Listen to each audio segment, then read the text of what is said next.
Hello, সবাই কেমন আছো? ইচ্ছে তো করেই বলো রোজকার ব্যস্ততা কাটিয়ে পাহাড়ে যেতে, কিন্তু সব সময় পকেট পারমিট করে না। তাই তোমাদের জন্য এমন একটা ট্যুর নিয়ে এলাম যেখানে গেলে তোমরা পাহাড়, চা বাগান, পাহাড়ি নদী, আবার বিদেশও ভ্রমণ করার সুযোগ পাবে। হ্যাঁ, ঠিক শুনেছো, বিদেশ। পাসপোর্ট, ভিসা কিছুই লাগবে না, লাগবে শুধু বিদেশ যাওয়ার ইচ্ছা।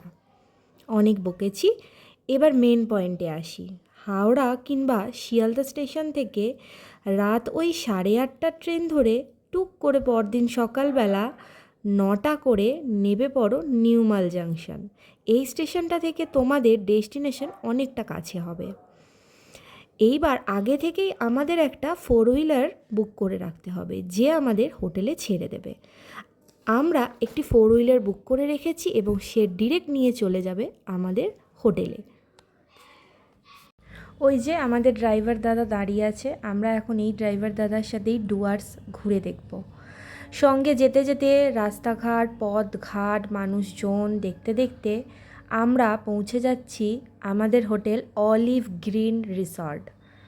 এই হোটেলটি গ্রাম্য পরিবেশ ও নিস্তব্ধতার মধ্যে এই হোটেলটা বাংলো বাড়ির কম কিছু না। সামনের গার্ডেনটা আর ভিতরে ছিল বাঙালিয়ানার এক অনবদ্য মেলবন্ধন, যেটা না হলে বাঙালির ট্যুরটাই অসম্পূর্ণ।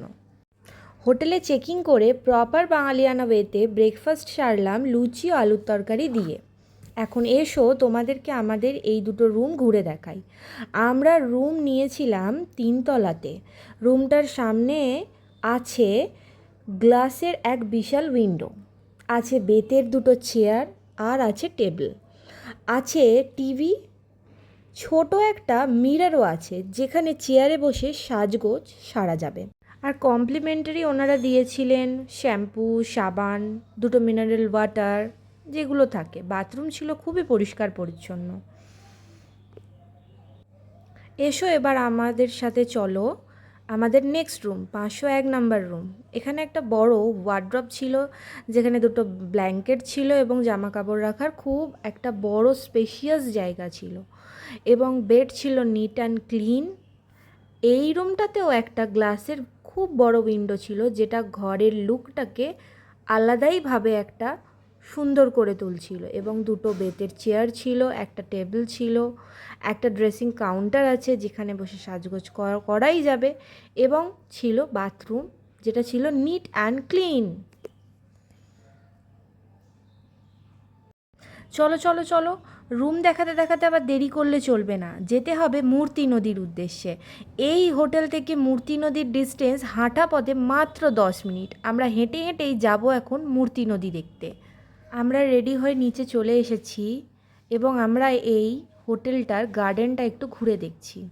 তোমরাই দেখো কতটা সুন্দর এই বাগানটা, কি না গাছ নেই এখানে। একটা গ্রাম্য পরিবেশের মধ্যে অবস্থিত একটা বাংলো বাড়ি, যেটা হোটেল, এবং গার্ডেনটা এত সুন্দরভাবে এনারা মেনটেন রেখেছেন। গার্ডেনের আর একটাও পার্ট আছে, যেটা এখানের দৃশ্যটাকে আরও বেশি আকর্ষণ করে। সন্ধেবেলা তোমরা এই গার্ডেনের মধ্যে ঘুরে বেড়াতে পারো এবং এইখানে এসে নিজেদের অবসর সময় তোমরা কাটাতে পারো। বলতে বলতে পৌঁছে গেছি মূর্তি নদীর তীরে, এবং তোমরাই মূর্তি নদী হলো ডুয়ার্স সমভূমির মধ্যে দিয়ে 80 কিলোমিটার পর্যন্ত বিস্তৃত এবং জলঢাকা নদীর সাথে মিলিত হওয়ার আগে গরুমারা ন্যাশনাল পার্ক ও চাপড়ামারি বন্যপ্রাণী অভয়ারণ্যের মধ্যে প্রাকৃতিক সীমানা হিসেবে কাজ করে। পরদিন সকাল সকাল উঠে আমরা লোকাল দোকান থেকেই ব্রেকফাস্টটা সেরে নিচ্ছি। 3 পিস লুচি আর আলুর তরকারি 30 টাকা। লুচি বেলা আর লুচি ছাড়ার পদ্ধতি দেখে বুঝতেই পারছো বাঙালিদের ডুয়ার্সে এসে জলখাবারের কোনো অসুবিধা আশা করছি হবে না। আর রয়েছে সিঙ্গারা, নানান রকমের মিষ্টি। আমরা ডুয়ার্সের সিঙ্গারা চেখে দেখব বলে একটা করে সিঙ্গারাও নিয়ে নিয়েছি।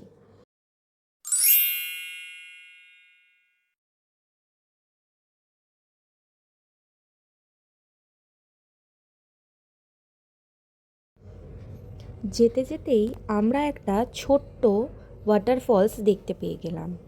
সামলাতে না পেরে গাড়ি থেকে নেমে কিছু ফটো আর ভিডিও নিয়ে নিলাম। এরপর আমরা গাড়িতে চড়ে বসে আবার নেক্সট ভিউ পয়েন্টের দিকে রওনা দিয়ে দিলাম।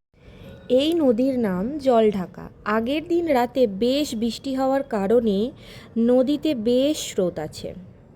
এসে গেছি গৌরীবাস ভিউ পয়েন্টে। পাহাড়ের ওপর থেকে ডুয়ার্সকে কেমন দেখতে লাগে গৌরীবাস ভিউ পয়েন্টে এলে তোমরা দেখতে পাবে। এছাড়াও এইখানে আসে বেশ অনেকগুলো ক্যাফে, যেখানে গরম গরম কফি খেতে খেতে তোমরা পাহাড়কে উপভোগ করতে পারবে। পাহাড়ি গ্রাম্য পরিবেশের মধ্য দিয়ে যেতে যেতে পৌঁছে গেছি ডুয়ার্সের মেন ভিউ পয়েন্টে, শামসি। শামসি ভিউ পয়েন্ট থেকে দেখা যাচ্ছে পাহাড়, মনেস্ট্রি আর পাহাড়ি নদী। পাহাড়ের পরিবেশ উপভোগ করতে করতে এসে গেছি আরও একটি বিশেষ ভিউ পয়েন্টে, যার নাম রকি আইল্যান্ড। গ্রামের মধ্যে দিয়ে আস্তে আস্তে হঠাৎ পাহাড়ি নদী আর এই রকম হ্যাঙ্গিং ব্রিজ অবিশ্বাস্য বলে মনে হচ্ছে আমাদের।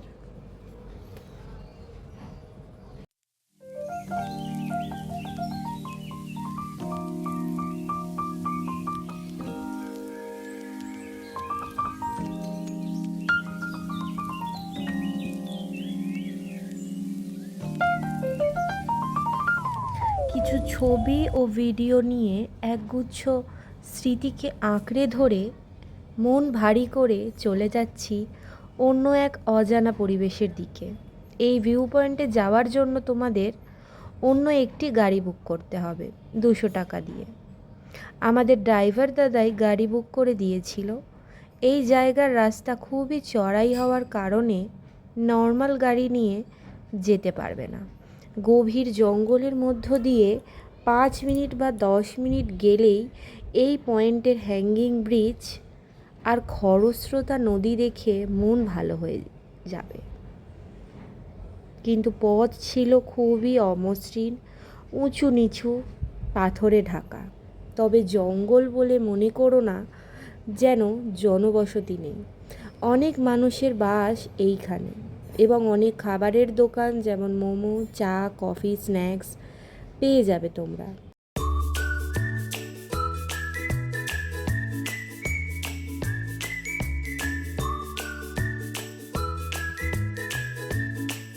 এই উঁচু নিচু রাস্তা দিয়ে আসার সাথে সাথে ঘোড়ার ক্লান্ততা কাটাতে আমরা 2 প্লেট চিকেন মোমো অর্ডার দিয়ে দিলাম। চলো এবার আমাদের বাড়ি ফেরার পালা। ভিডিওটির শেষে যার কথা না বললেই নয় সে হলো ড্রাইভার দাদা। অচেনা অজানা জায়গায় আমরা এই ড্রাইভার দাদাদের উপর ভরসা করে এই গাড়িতে করে আমরা ঘুরেছি। দাদা খুব হেল্পফুল, খুব ভালোভাবে আমাদের ঘুরিয়েছে, আমাদের প্রত্যেকটা পয়েন্ট বুঝিয়ে বুঝিয়ে বলেছে এবং খাওয়া দাওয়ার ব্যাপারে আমরা যখন যেরামটা খেতে চেয়েছি সেইরাম হোটেলের সামনে দাঁড় করিয়েছে। তোমরাও এলে এই দাদার সাথে যোগাযোগ করো। দাদার নাম রমেশ দা।